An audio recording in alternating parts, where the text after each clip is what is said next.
Hello guys, this is Brad, and this is a 10-0 Modern Warfare 2 game on the fucking I don't remember the name. The house level that's on the big hill that's not balanced. Yeah, that one. So 10-0 Search and Destroy M16, pretty cool. And well, I guess I'm at B right now, but this game normally I always defend the bomb site that's near the fishing building. I think that's B, right? Yeah, I think that's B. Yeah, it is. But this game, I actually leaned more towards defending A instead because, like, I always go to B. I wanted to try something new. And, like, yeah, camping. Yo, I'm camping and defending the fucking objective. That's what I'm doing.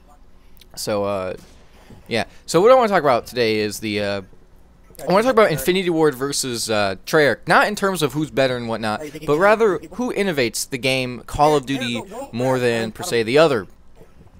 So a lot of people would say that Call of Duty 4 was the biggest innovation in Call of Duty ever, and then people would say then Modern Warfare 2. Yes, I would agree with COD 4 being very innovative. I mean, it introduced kill streaks for the first time, it introduced perks for the first time in Call of Duty. I'm not sure if other games have ever had this stuff before. You know, I'm sure other games had perks or some idea of perks, but maybe they weren't necessarily called perks. But I hope you get the idea that there were probably other games out there that did stuff like this with abilities. Also, so a lot of people, you know, from COD 2 to COD 4, yeah, like I said, the kill streaks and the perks. But let's talk about Call of Duty 3 for a minute. A lot of people bash Call of Duty 3. They say it's terrible, it's fucking awful, it's stupid. It's fucking stupid! But look at it for a second. Treyarch, they changed the game a lot too. So, and that was Treyarch's first game, so I mean, give them a fucking break. I mean, Call of Duty 3 finally had a class-based system, unlike Call of Duty 2. Well, they both had classes, but Call of Duty 2, it's like, okay, you pick a rifleman who has the bolt-action fucking shit. You have the machine gunner who, or like, you know, you run around with a Thompson or something like that. Or maybe it wasn't the machine gunner. I don't fucking know the names. But, you know, then you have a sniper, you know, stuff like that. So it was, you know, you had your classes, but they weren't customizable. But then Call of Duty 3 comes around. It's actually more team-based, class-oriented. You had the light machine gunner. You had the class specifically made for taking out the vehicles. You know, they had that motorcycle. I thought that motorcycle was pretty cool. Like, I personally never played the multiplayer, but I looked into the game itself. I played the single player. I thought that was awesome. And that's another thing that people should take into account. When people say, like, oh, well, this game fucking sucks, or, well, this game's pretty awesome, but it's like, fuck! Stutter. They only talk about the multiplayer side of things. Like, well, if the multiplayer's bad, the whole game's bad, but you still have to take into account the single player, whether you play it or not. That'd be like bitching about Fallout 3 because it doesn't include multiplayer. If you can say a game is good or bad based on what you don't even play or what you don't even include, then can't you bash a game for something it doesn't have? I think that's fucking retarded. So, yeah, fuck, what was I talking about? I was talking about the vehicles. Yeah, they also had that one class that had the bouncing betties. That could have been fucking annoying, but dude, whether or not these innovations or changes were for the good or for the better, they still tried to do something different. And nowadays, I don't even think Treyarch has that much freedom to even change the game. I mean, Infinity Ward, for example, they were taking a big risk for going into the modern setting. They wanted to do Modern Warfare for the second Call of Duty, but Activision wouldn't let them because World War II was so fucking successful at the time. They didn't want to take the risk. You know why? Because there's a lot of money in the World War II shit. So after COD 4 was released, you know, then World at War was released, and a lot of people bashed Treyarch. It's like, oh, it's World War II again. Fuck them!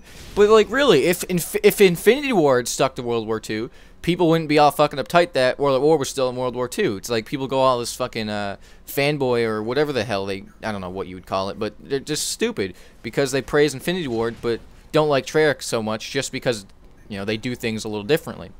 But those people don't even know that World at War was started even before Call of Duty 4 was even announced that it would be modern. And Treyarch had less than 2 years. They had a lot less than 2 years for World at War. So keep that in mind. And then a lot of people go, you know, well, same with Call of Duty 3. They didn't have a lot of time. They don't have a lot of time with a lot of their games. Black Ops was the only game they had where they could well, the only Call of Duty game they had that they could actually devote full time and their full resources towards. And then a lot of people go, "Oh, Modern Warfare 2, that's so innovative. They have customizable kill streaks."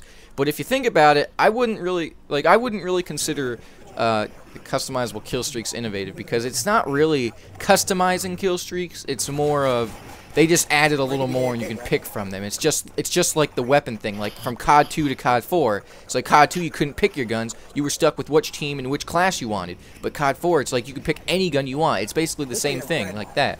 And then you have the people that go about, "Oh, well, the pro perks, that's innovative, right?" Well, I guess you could say that, but think about it. Is that really good for the game? Does that offset balance? Does it? Does it not? I'm not sure. It depends how good the pro effect is and how good the regular effect is. And now, guys, keep in mind, Modern Warfare 3 is just around the fucking corner. What, just a couple of days away?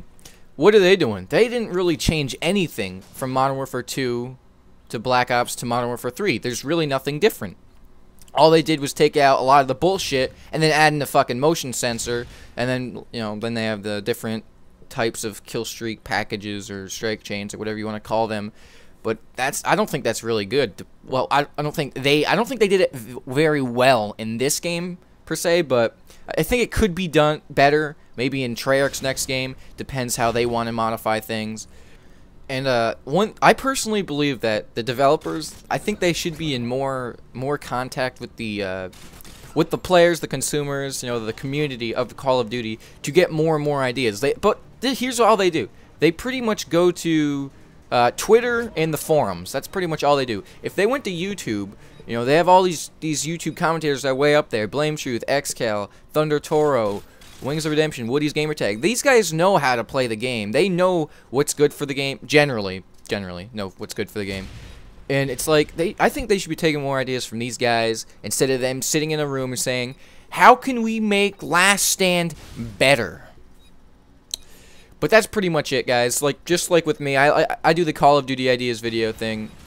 Actually, I did do it quite frequently. Like, I came up with a new one every month. Just because I'm a Call of Duty enthusiast. I fucking love Call of Duty, and I want it to be good. And I just want to get my ideas out there.